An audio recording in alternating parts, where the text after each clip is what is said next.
point the podium so you're in the camera. Yeah. Alright. Perfect. Yeah. And just give me 1 sec. Yes, sure. Oh.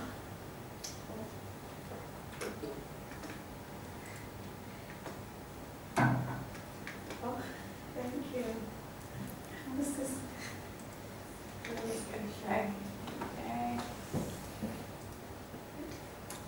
Right. Yeah, good morning everyone. My name is Jonathan. Jonathan Lassa.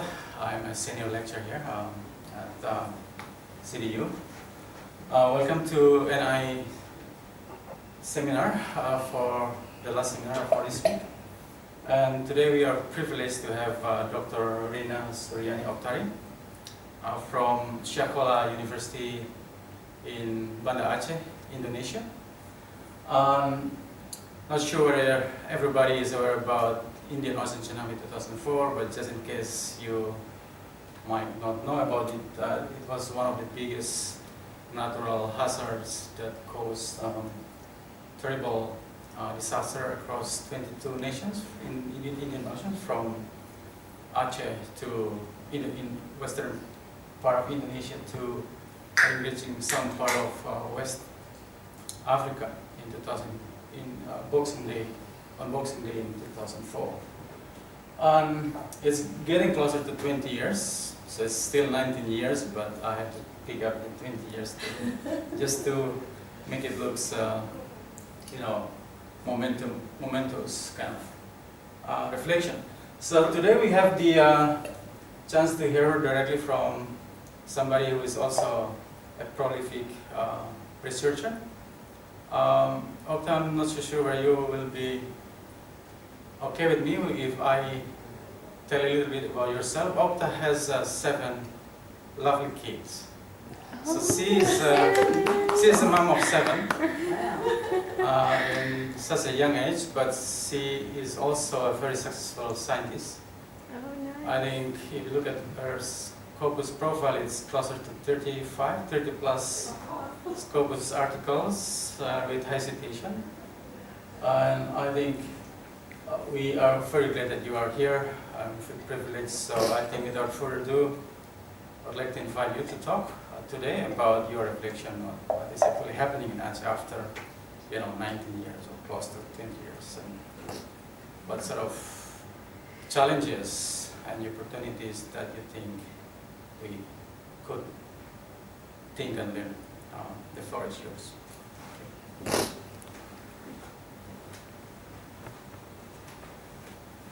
Okay, thank you very much, Jonathan, for the very nice introduction.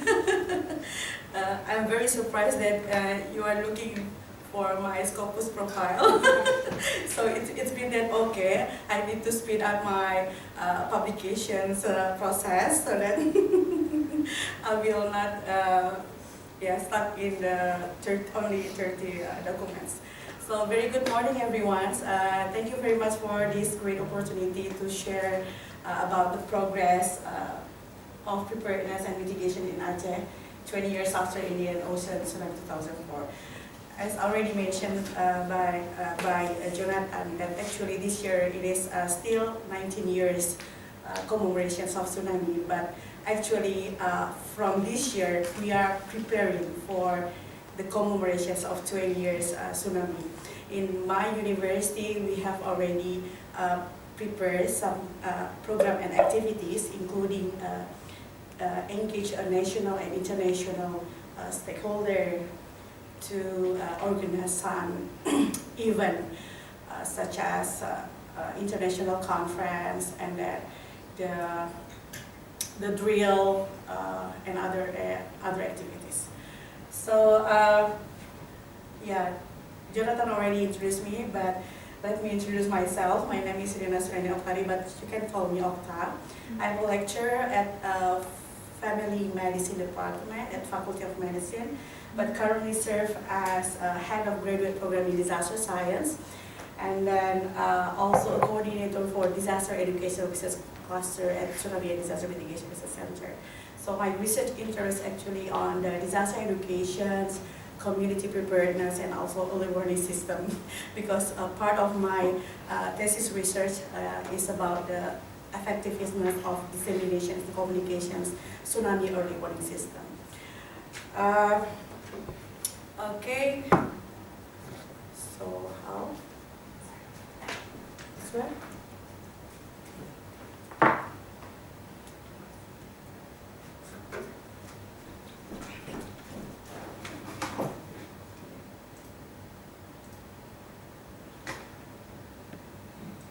I'll just click for you. Oh, okay.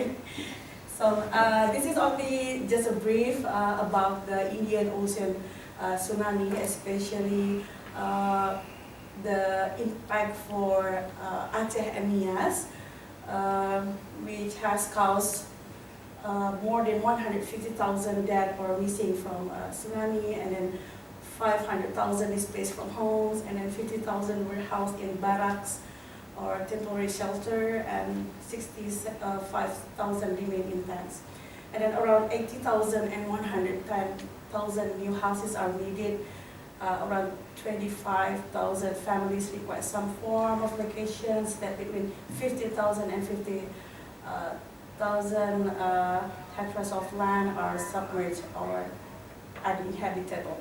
And then approximately 10,000 households need settling as their land became submerged or was rained by the tsunami. And then 80% of land documents lost, including almost all cadastral index maps, and then destructions of mass, the physical evidence of property, boundaries, and witness evidence held in the minds of those who perished. So these all the data I get from the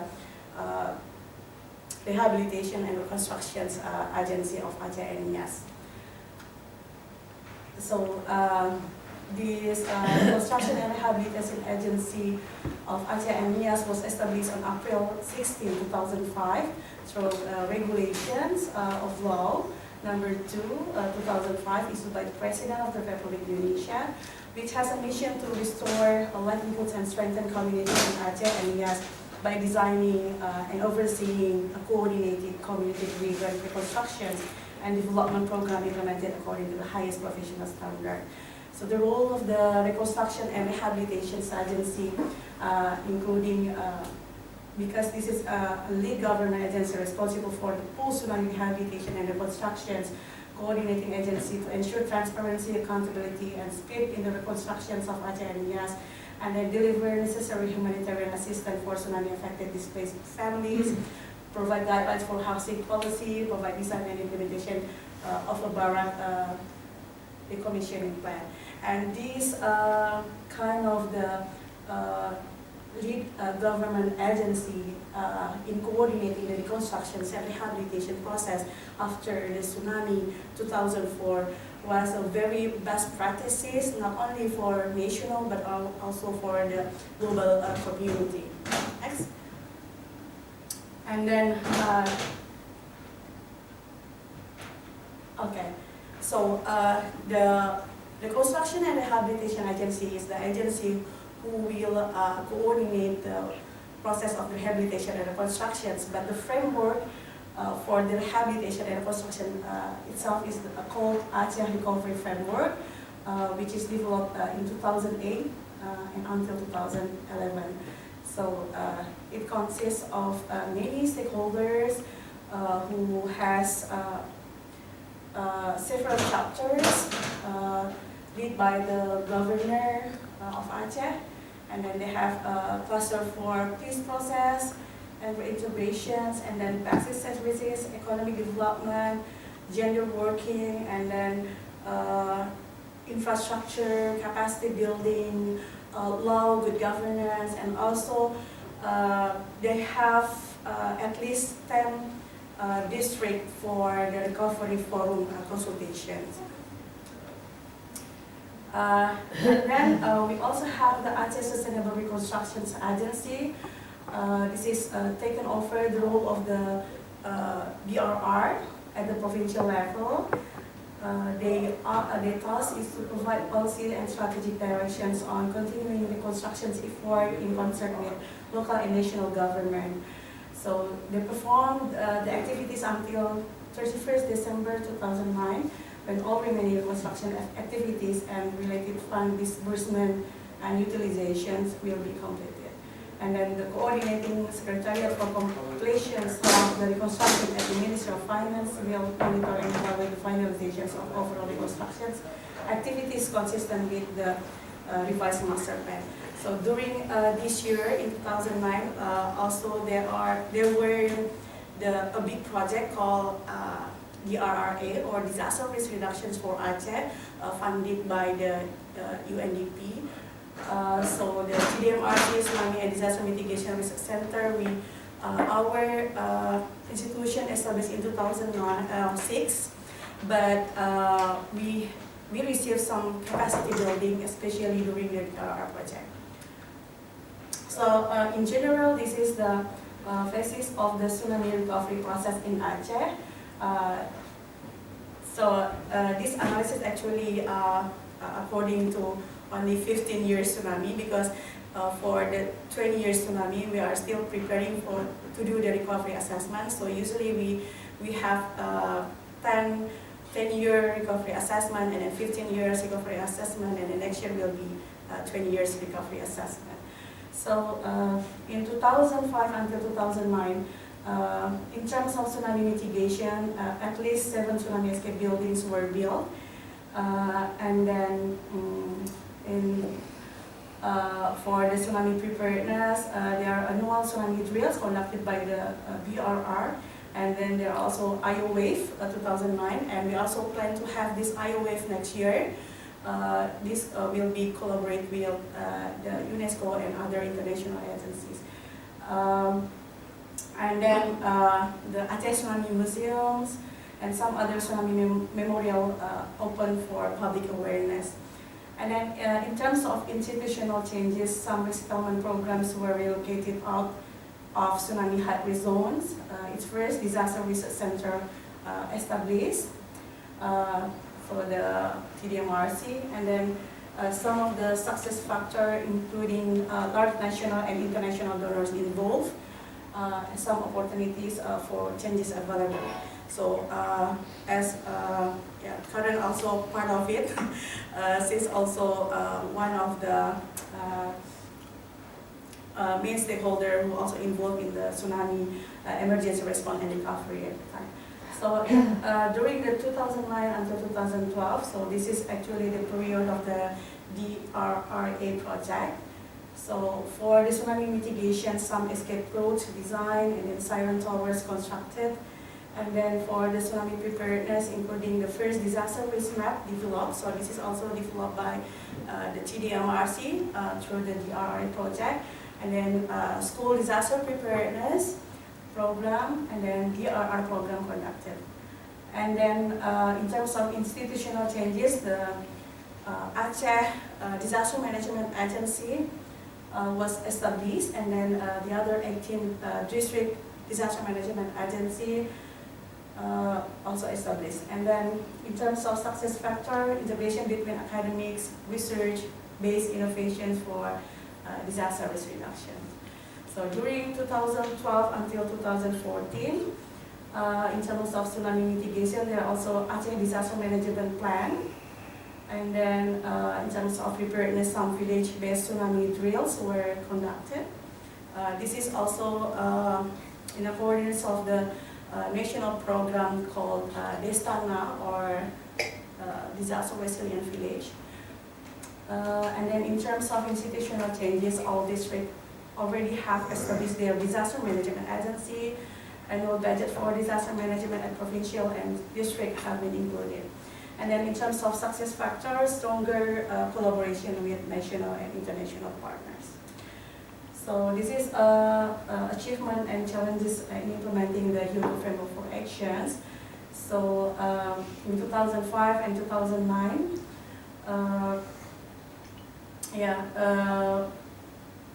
this is still focusing on reconstructing and reactivating local government and providing service to communities, and then mapping tsunami impact areas in Aceh, relocations of a number of coastal settlements to locations for inland, and then introducing disaster preparedness school program started in Banda Aceh. This is with support from the UNESCO and LIPI, the Indonesian Science Institute.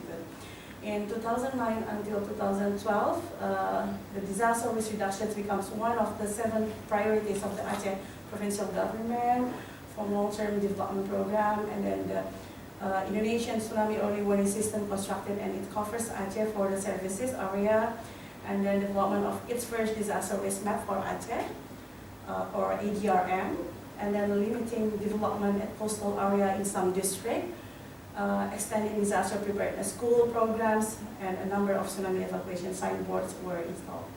And during the 2012 until 2014, strengthening local disaster management agency through regulations, budgeting, and staff training, and enacting a number of local bylaws related to disaster management, establishment of command center at the BPPA, and then integrating disaster-related data, or this is actually the DIBA, or data and information of disaster of Aceh.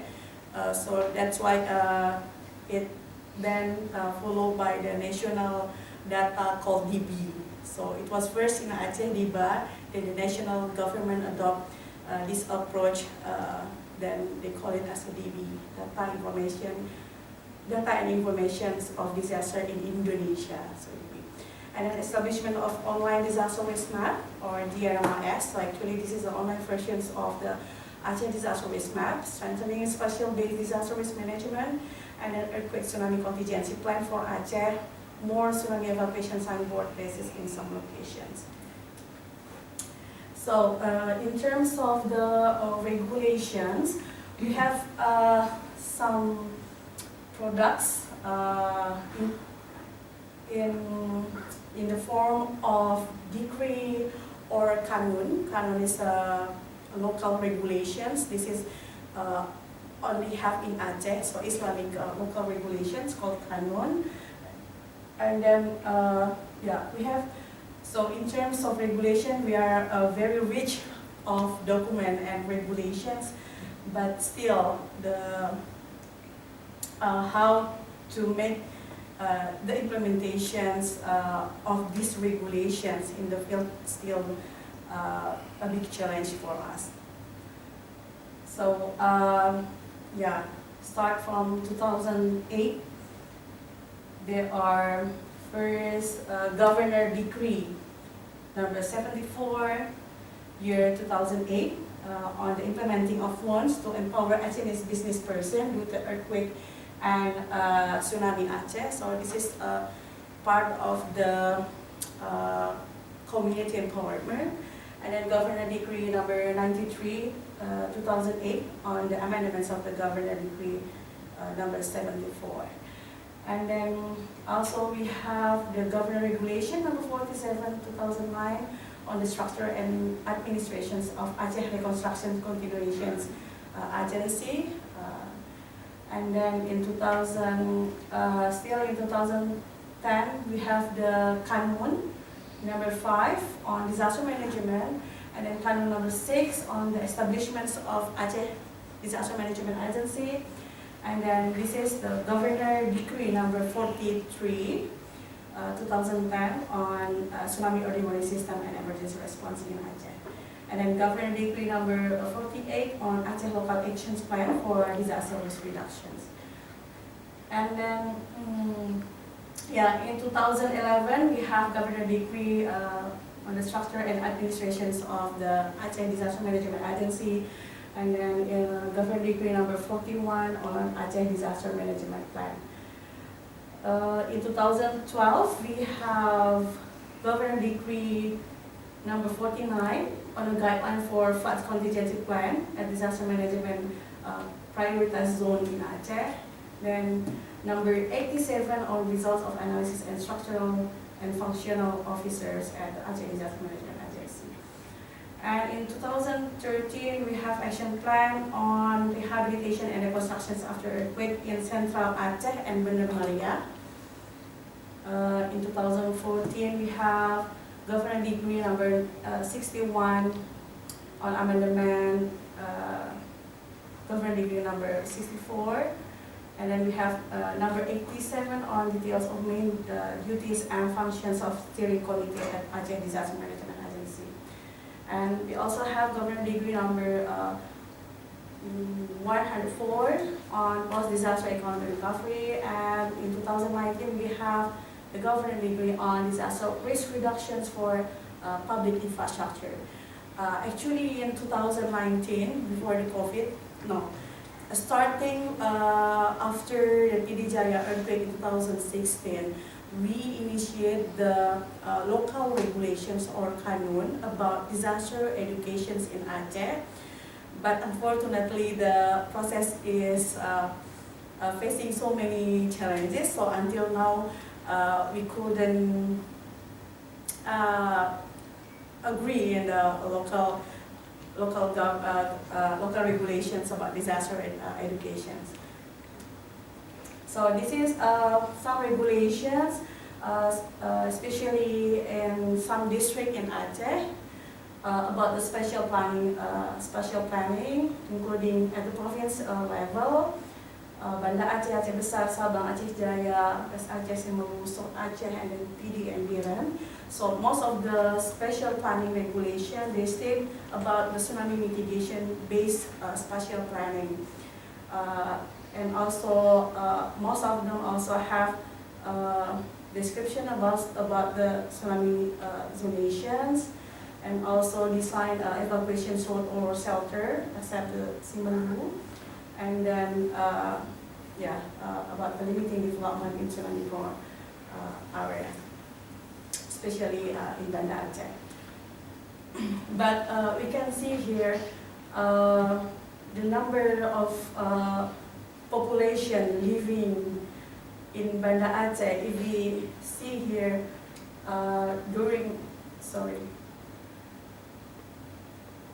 this one, so this is before the tsunami, and after the tsunami, especially in the red zone, this is the area which is totally destroyed after the tsunami. We can see here the number from about 20,000 and then become only 2,000. And then in 2020 now almost similar before the tsunami happened. So if you can see here, this is the red zone, means that during the tsunami 2004, this area is the most affected area after the tsunami, and then this is the yellow zone, which is also affected by the tsunami, and then the green zone, which is not affected by tsunami. This is, you can see here in March 2005, this is the aerial image of Banda Aceh, and this is in 2015. And this is actually according to our research after 10 years tsunami, about the factor that motivate a community to select their place for living. So most of the respondents, they didn't consider about the tsunami hazard when selecting the place for living. This is because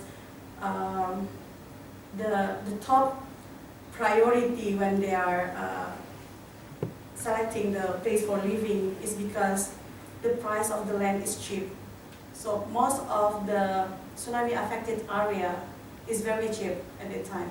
So that's why people return back to the tsunami affected area. And also another reason is because it is closer with their workplace.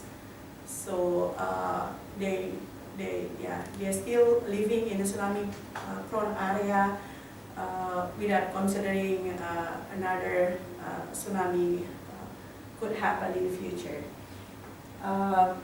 So now Banda Aceh is now facing the challenges of building ample evacuation facilities for its people and raising community awareness of the tsunami hazard. And also another challenge is because most of the people living in the red zone area is a newcomer. So usually they rent the house because it's cheap. It is cheaper. And then, so when, for example, from the university or from the non-government organization or from the government, they are conducting socialization or education or awareness about the tsunami, then next year there will be another new person living in that place. So it's like, yeah, we need to keep educate people who is living in the coastal area. So in terms of the tsunami early warning system, as I mentioned in the previous slide, that we have the Aceh Government Regulations number 43, 2010, concerning early warning and emergency management system for tsunami disaster in Aceh, and also every 26th day of each month at 10 p.m. in the morning, there will be a siren activation function test to ensure the system work effective. So currently we have 6 locations of siren, 3 in Aceh Besar and 3 in Banda Aceh. So you can see here. So this is Aceh Besar, Aceh Besar, Aceh Besar, and then this is Banda Aceh. And so before the government from Aceh Disaster Management Agency and the BMKG doing the siren activation function test, they do the socializations to the local community to inform them not to panic or not to be afraid when they heard the sound of the siren. This is because according to our research, again after 10 years tsunami, there were a big earthquake at 11 April 2012, where it's a twin earthquake in the afternoon. It's quite big, but at that time, the tsunami sirens sound very late, but yeah, it makes people, some people respond very different, and some of the community they have a misconception or misunderstanding regarding the tsunami warning.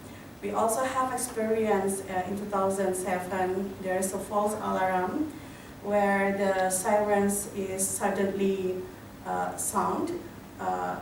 In fact, that there is no earthquake or tsunami. It's like technological error, but yeah, it is sounded, and it make chaos in the city because people think that if the tsunami siren rang, it means tsunami will come. So we need to educate the community that actually the siren is the informations that the community need to do the evacuations. It is not necessary that if the siren rang, it means tsunami will come. So it's only an order to evacuate in the safety place.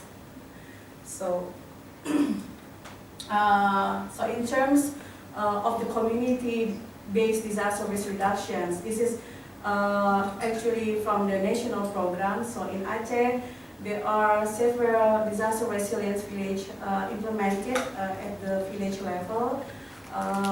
Some of them, or most of them, was implemented by the government, especially the Aceh Disaster Management Agency or the District Disaster Management Agency. But also there are local non-government organizations, including the university.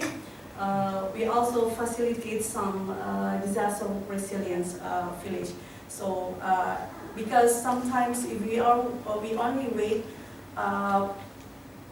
a support from the national government to implement the disaster resilient village, it is impossible to make the community in Aceh to be resilient because they have very limited budget. So that's why it needs more contribution from other stakeholders to support the disaster resilience village in order to enhance the community preparedness.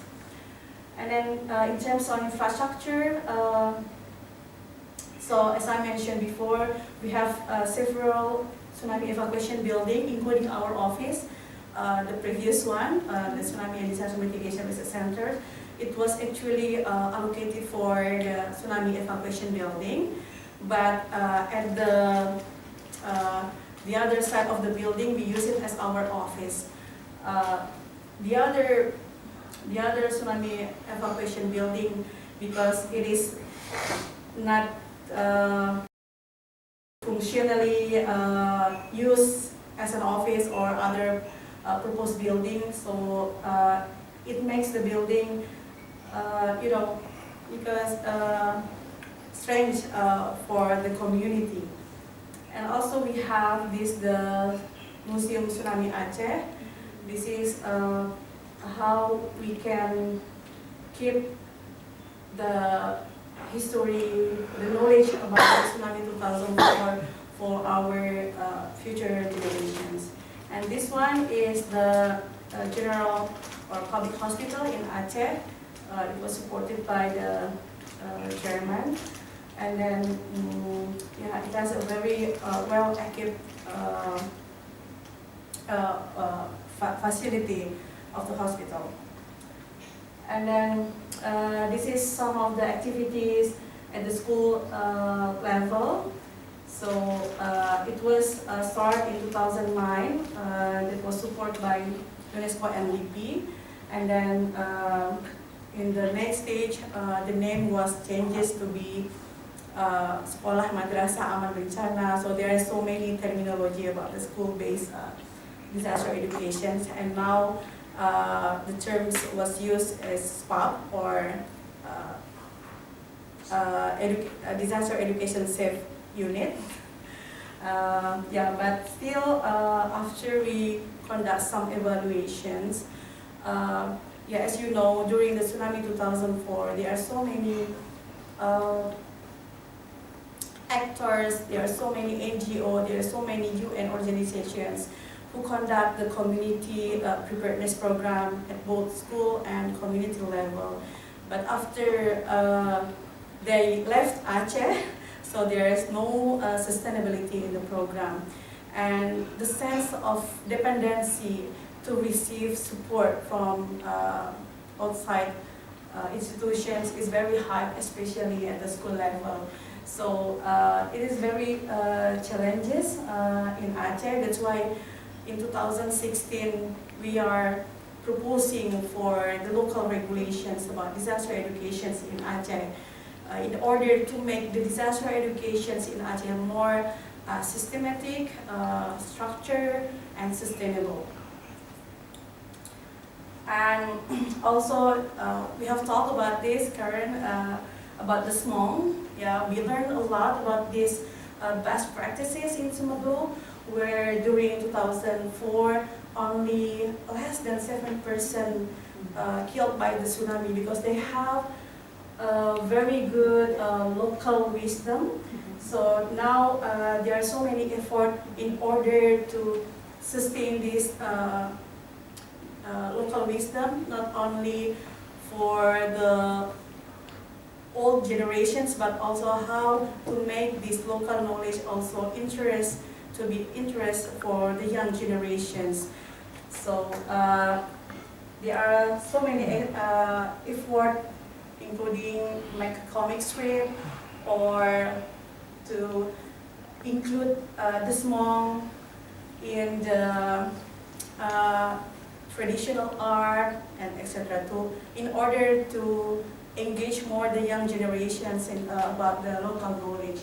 So it is very important in order to have the intergenerational knowledge transmissions about the tsunami, about SMONGs for the next future generations. And then also this is very important because this is part of the socializations process, how to make the explicit knowledge to be internalized and become a tacit knowledge. And when the emergency situations, we can use the tacit knowledge to respond effectively during the emergency situations. And also, this intergenerational knowledge transmission also should consider to engage teaching and learning strategies that fulfill adaptive goals to shape human behavior. And then also this is, we can see how the role of the higher educations in Aceh, including from our university, Universitas Syapa, but not only our university, there are also some public and private university who really work on disaster risk reduction effort in Aceh. But this one is our best practices in our university regarding how we really emphasize our students and alumni to have a better knowledge about disaster risk reductions. So as I mentioned before, we have the Tsunami and Disaster Mitigation Center established in 2006, and then in 2011 we have the graduate program in disaster management, which is I'm the first student at that time. So I'm the first alumni of the graduate program in disaster science. And then also in 2016, we have a core subject. It's a mandatory for all students at our university to take 2 credits about knowledge on disaster and environment. This is now I'm also a coordinator for this core subject. And then also we have some community services, thematic community services program. We call it as KKN, Kuliah Kerja Nyata. It is a community services program for our students. This is also a mandatory for our students. It takes 5 credits. So we have KKN thematic kebencanaan, so disaster related thema for the community services program for the students. So they can go to the, for example, in 2016, they go to PD Jaya, the earthquake affected area, to do some response or program for the victims and the community in general. And also in our faculty of medicine, we have also specific course subject called disaster management block, which is 5 credits. So if you can see here, it's not only about, because we adopt the problem-based learning teaching, so the student usually discuss about the scenario of the disaster. They do the 7 jump step process in the learning, and there are several practicum. This is like tabletop exercise, and then the disaster day. Disaster day is a simulation, disaster simulations. Previously, we only involve the medical students, but now we try to engage another student from like dentistry or veterinary or nursing in order to have interprofessional education approach for disaster management. So, and also our university also initiated the Higher Education Consortium on Disaster. It was motivated by the earthquake and tsunami that happened in Palu. So the Ministry of Education facilitated us from Universitas Syapa to engage with the Universitas Mataram, because also there was a big earthquake in Lombok, and then University of Tadulako, in order to share our experience from Universitas Syapa how to deal with the disaster to Universitas Mataram, and then also to Universitas Tadulako. And also until now we still have research collaborations which also involve international university to do some research in Palu and then Mataram. And then also Universitas Syapa also part of the University Network for Disaster Risk Reduction. This is a network for university that located in the Indian Ocean in order to share their lesson learned and then support each other to better provide a higher quality of education in disaster management. So this is our new building. The previous one was located in the very far from our main campus. So now it is part of the campus. It's very close, and we have several facilities, including shaking table, tsunami foam, and many other facilities in order to facilitate not only from a local student or local researcher, but also national and international student and researcher. This is some of our innovative research products that is produced by our researcher at GDMRC, including this is the earthquake-proof material for housing, and then this is the Tsunami to promote tsunami evacuation route, and then also this is the Aceh disaster risk management, or the this is what Aceh Disaster Information Center, and then the data and information, DIBA, data information for disaster in Aceh, and then the HDR, the Aceh Tsunami Disaster Repository, and then the DRMS, Disaster Risk Management Information System, and then the Predicts, this is more on the health, the Puskesmas Resilience or Disaster Index or Predicts.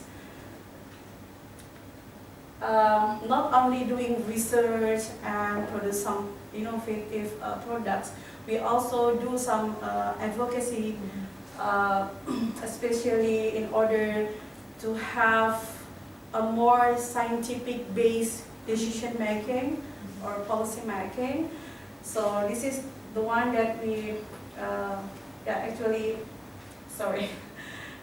this is the local regulations on disaster education in Aceh, which is we are now still in the discussion process, especially regarding the budgeting. And then the next one, this is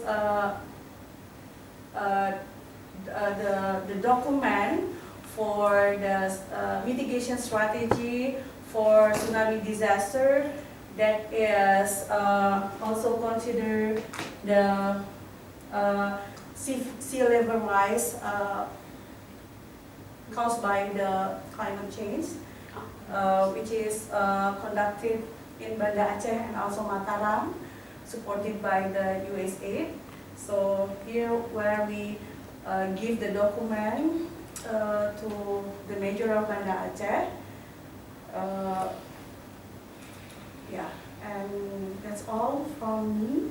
So looking forward for a fruitful discussions from all. Thank you very much. Thank you, Ibu Okta. Thank you, Dr. Okta. I would like to open for questions.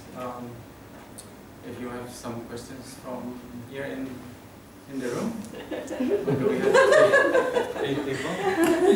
I have also questions, but probably from the online. Feel free to type your questions in the Zoom link in the chat box. Yeah, so probably ladies first. Okay, thank you so much. Yeah. Thank you. My name is Naya, Ibu Okta. I worked before I'm continuing my PhD. I worked 7 years in Aceh and in Lombok. So I work in 2 places, which one was hit by tsunami and another hit by big earthquakes. And I saw it's quite different, their response and the things that happen there. So in Aceh, before every event, there always there is always an announcement how to evacuate if there is something happens. So it's very impressive. So I feel like I am in the plane or something like that, because like before every event, there is always announcement. There is the exit door, and we have to go in that point and blah blah blah blah, and then we feel safe. You know, like in every event in Banda Aceh, and that's quite impressive for me. Like when first time I went to Aceh in 2017, like oh my God, what happened? Why suddenly there is some introduction about disaster and things? That's super interesting. But in Lombok, even though after big earthquake, there is nothing happened. Like before any event, because I work a lot in Banda Aceh and in Mataram, before any big event in hotel or in meeting room, there is no announcement like that. And the response of the people also different. I don't know, maybe Aceh is like more expert about disaster compared with Lombok or Mataram. So people there, if something happened, they understand what they want to do. But in Lombok, maybe because it's just, they didn't pass, it's still like, feels like yesterday for them. So if the earthquake happened, like they still don't know what happened, and then they run away without any direction. What should we do? Just run away from the building. But in Aceh, you are quite really well prepared, like what to do with the if something happened, like if earthquake or something happened. Now, the question is like, how to make that so tidy and well arranged in Aceh? Even though like it's been like 10 or almost 20 years, but I'm really impressed how that's happened. And another side in Lombok, it's not a small earthquake. That's also very dreadful earthquake. But people there, the system hasn't established enough, and if something happened, if the earthquake happened, people still like don't know what to do generally. Because I work with community, I work with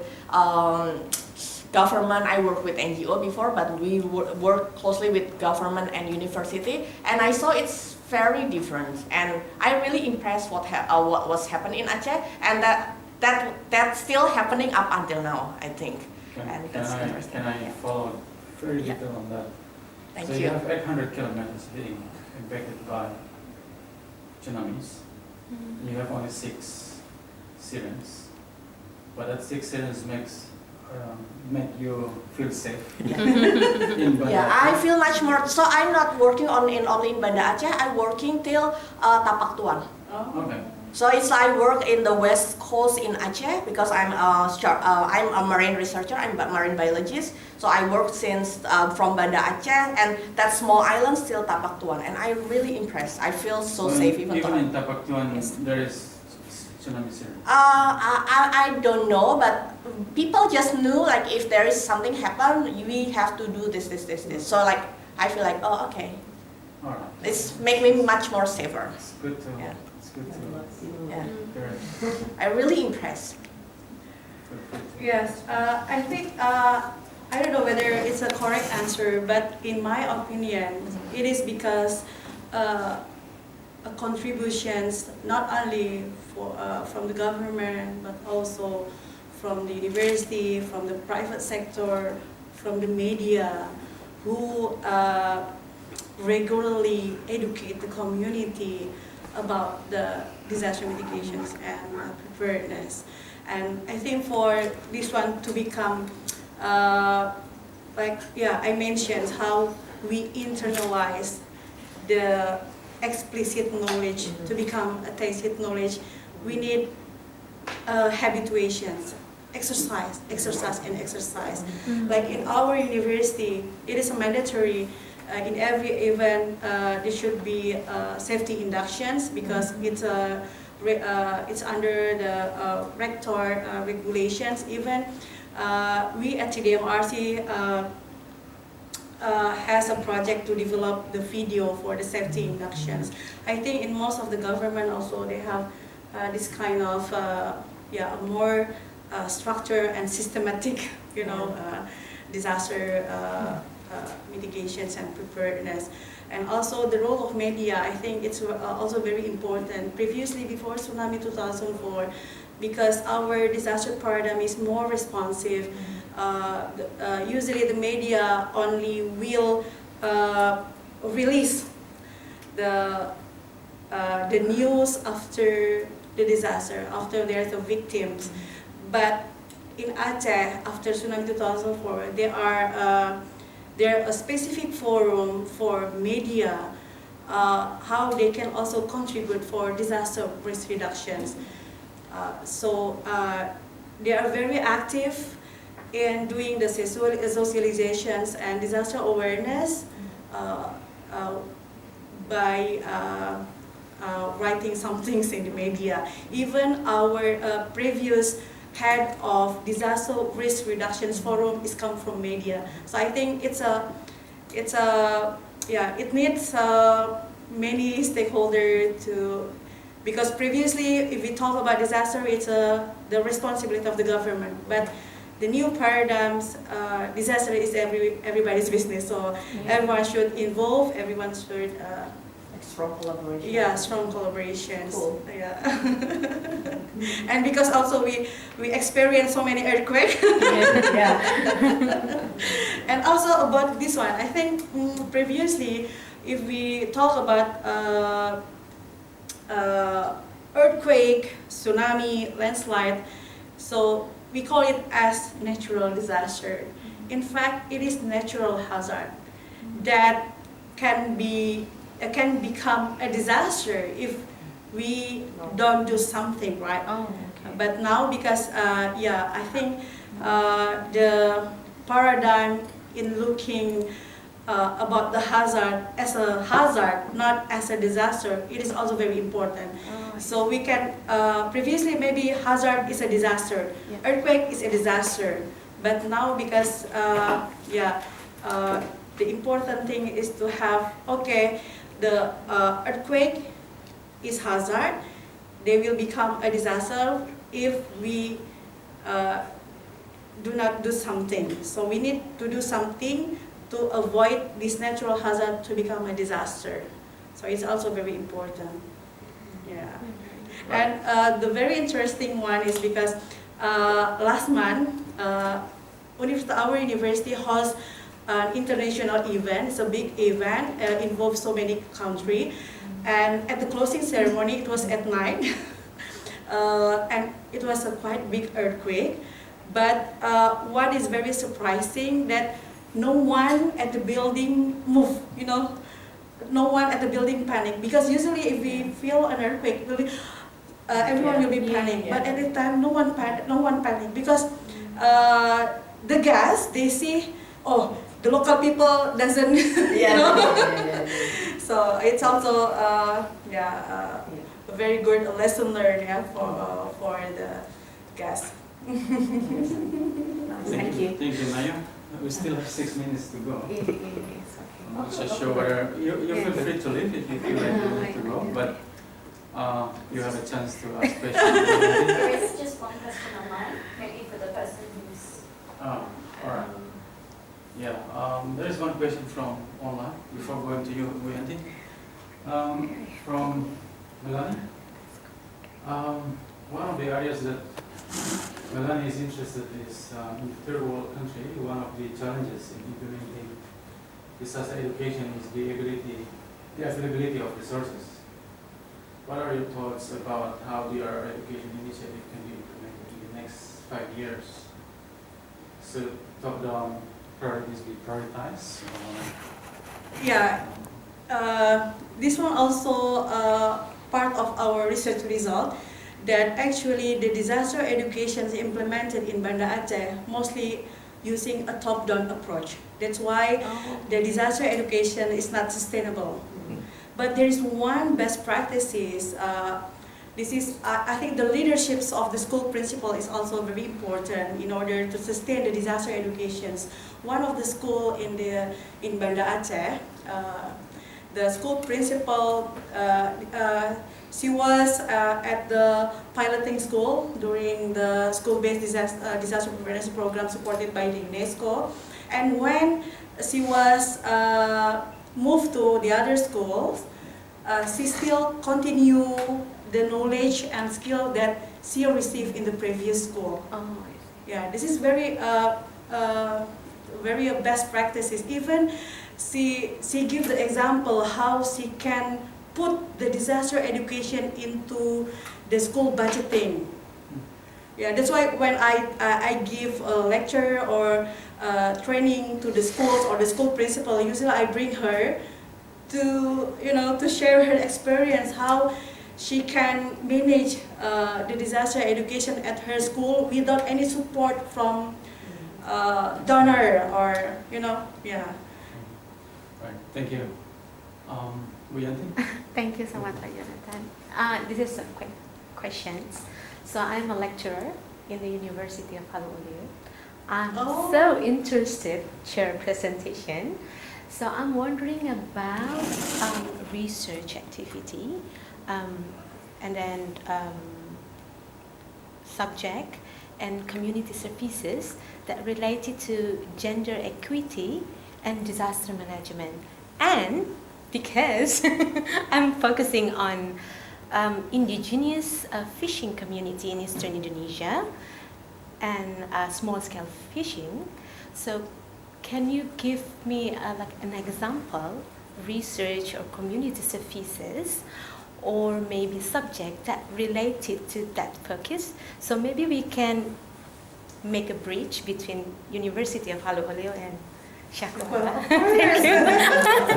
Yeah, previously I had one publications about the gender mainstreaming in the disaster resilience village. Really? And so one interesting finding is most of the program, they only see about how the equality, but in terms of the process. For example, if we already invite at least 30% of women.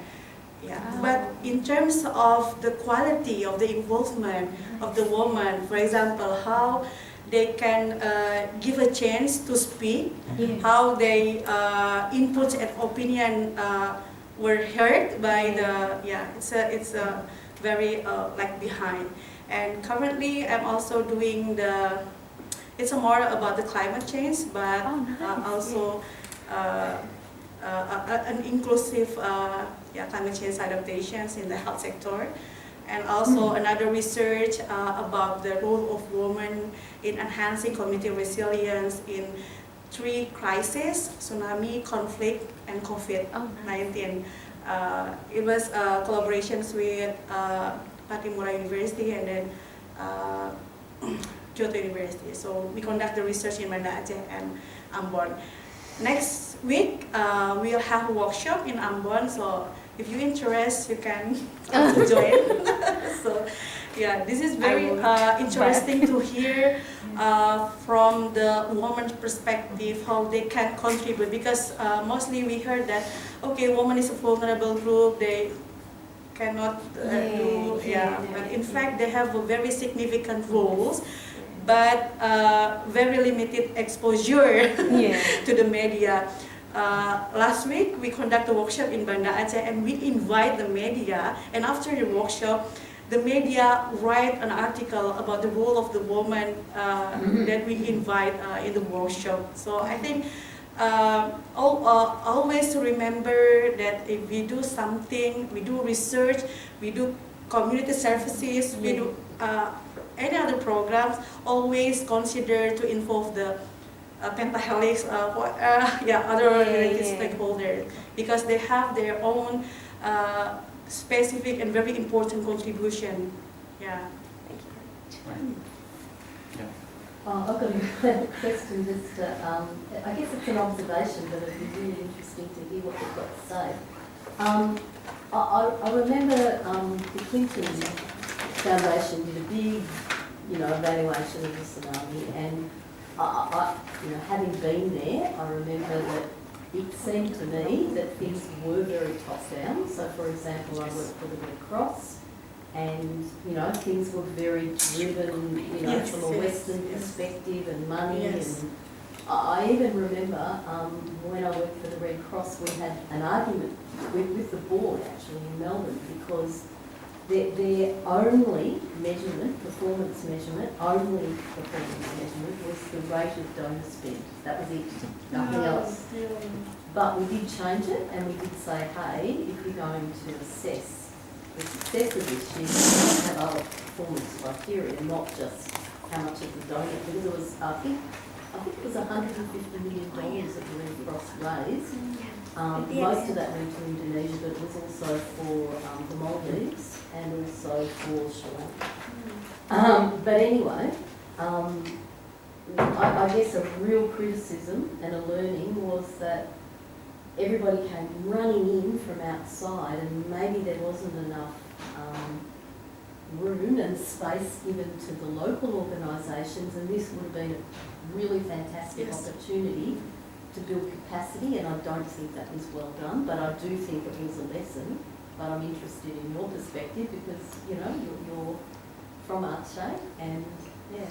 Yeah, even because I'm also a national facilitator for the Disaster Safe School program. So during my facilitations in the training, because yes, it is very top-down program. So we come to the school, okay, we will do this program. We have 10 activities, should be finished, and so without any assessment whether the schools really need this program or what is the specific need of the program. So most of the program implemented by our government is very top-down program. From donors?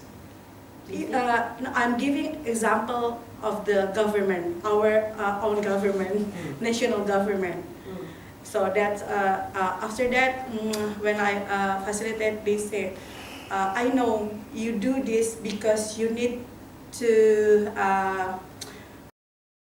money, you know, because usually government, they have a planning budget to be used for the next year. So they need to finish all the budget during this year, right? So if they didn't do the implementations, it means a red mark for the government because they cannot finish the budget that they planned in the beginning. So I think it is very important to involve the local people because they are the one who know their need. They are the one who know their resources and their capacity.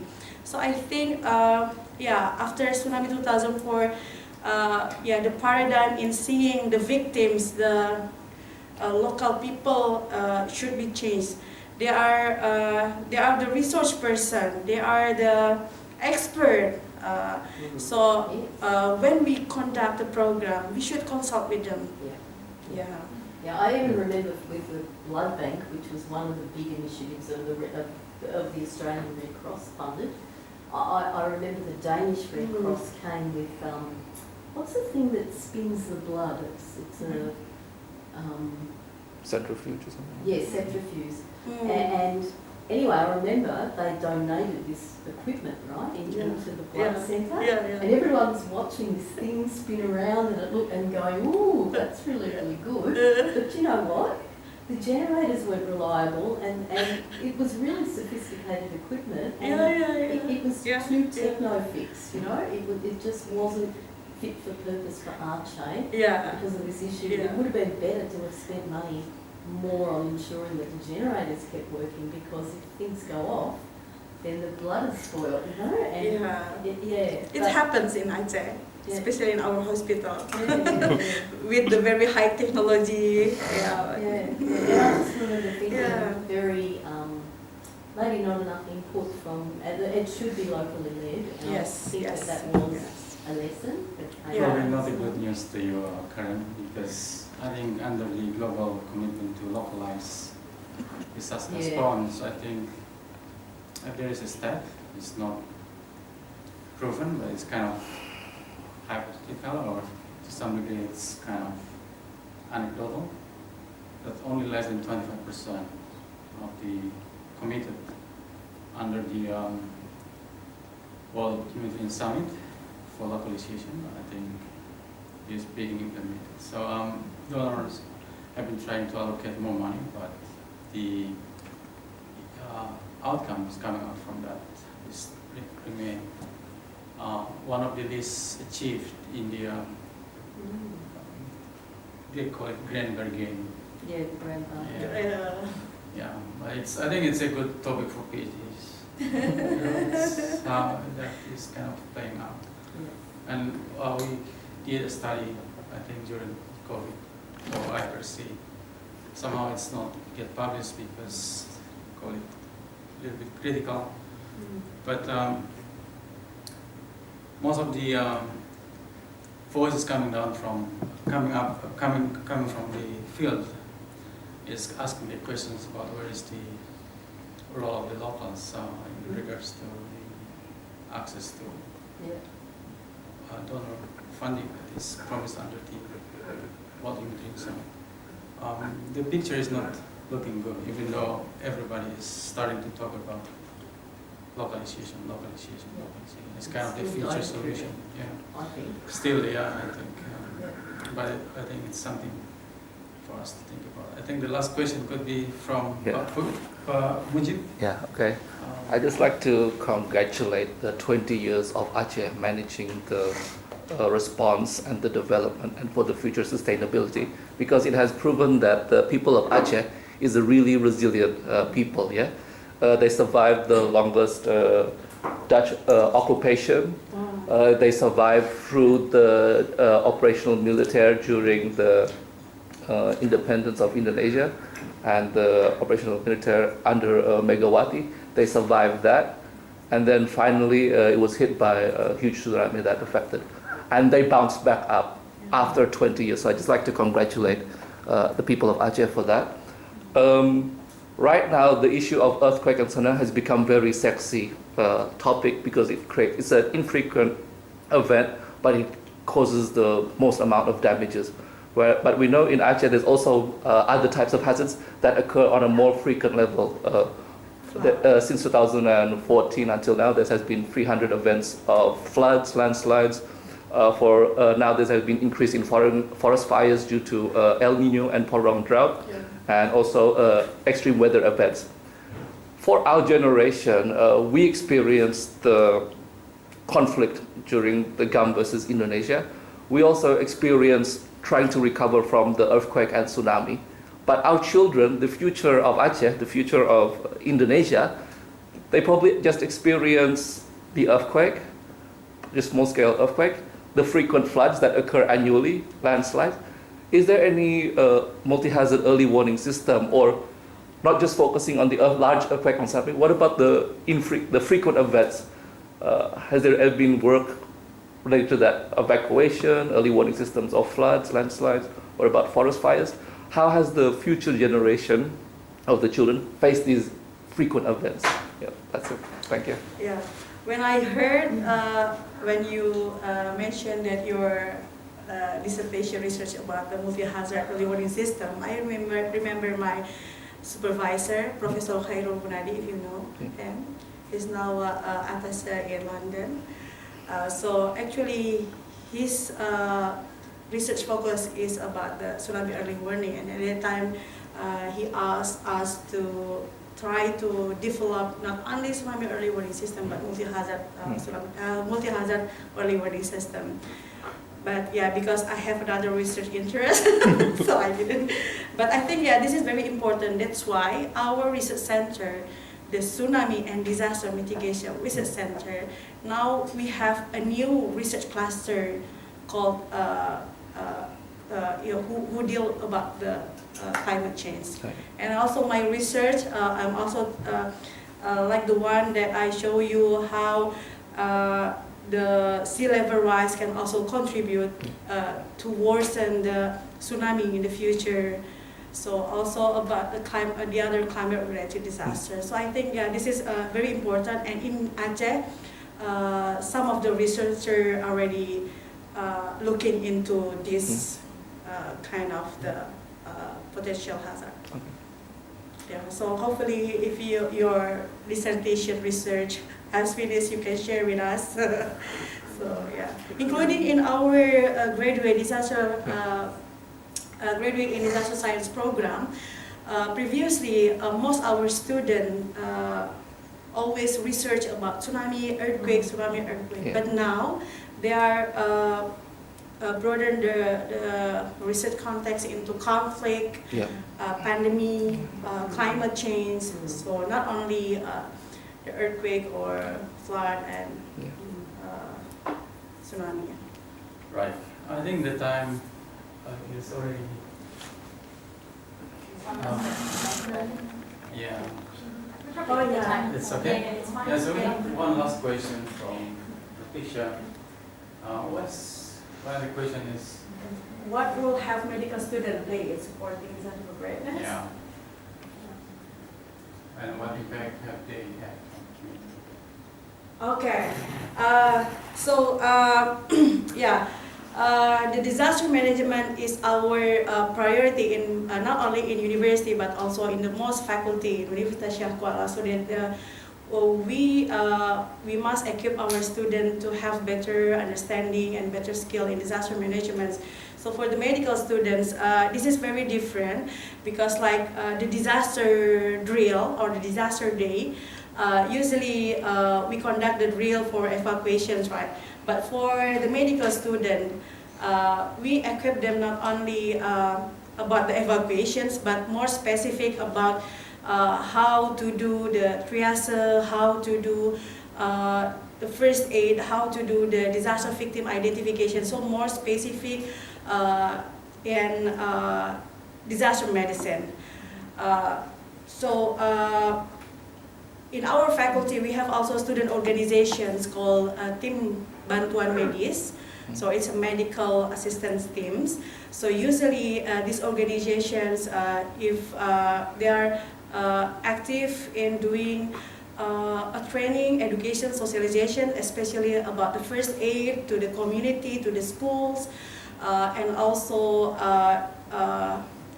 if there is also a disaster, they go to the field and they contribute to serve in the emergency response activities. So from the kind of Australian perspective, if you involve students who are not trained to be responders, there could be some kind of safety issues. How Syah Kuala anticipate that kind of problem? Usually when they go to the field, it should be supervised by the Dr. Muda, and then Dr. Muda, what's the flagship students, and then the flagship student should be supervised by the specialist medical student, Preparedness. So every student, they have like their supervisor. So we not let them go to the field by themselves. So like the one that I mentioned during the KKN thematic in PD Jaya, so they go for response, but still they have the supervisor, including the lecturer, to involve in the operations. Right. I think I have plenty of questions, but Darwin is not there. So please join me in thanking Dr. Oktari for sharing with us today. And hopefully all your journey here will be successful. And thank you, Lani, for everything. Thank you.